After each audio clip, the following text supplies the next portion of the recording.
NCRPO ang mas pinaiigting ng seguridad sa komunidad upang masiguro ang kapayapaan at kaayusan sa paparating na Undas 2025. Magbabalita dyan si Patrolwoman Mika May Bahiwag. Tiniyak ng National Capital Region Police Office o NCRPO ang full alert status buong Metro Manila sa paggunita ng Undas 2025. Sa pangunguna ni Police Major General Anthony Aberin, ipinatutupad ang direktiba ni Acting Chief Police Lieutenant General Jose Melencio Nartates Jr.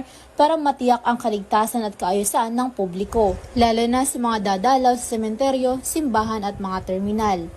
Aabot sa 8,575 pulis ang i-deploy sa iba't ibang lugar ng Metro Manila, kabilang ang mga sementeryo, kolumbarya, bus at train stations, airport at seaport. Magkakaroon din ng Police Assistance Desk, inspection teams at mobile patrol upang tumulong sa publiko at agad rumesponde sa anumang insidente.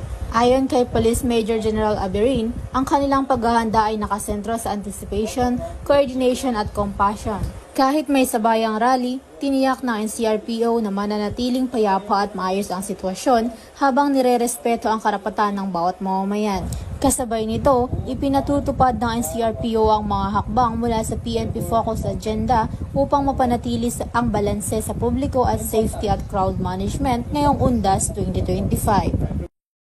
Mula dito sa Camp Bagong Diwa, Bikutan, Taguig City, ako ang inyong PNN correspondent, Patrolwoman Mika May Bahiwag, alagad ng batas, tagataguyod ng balitang pulis.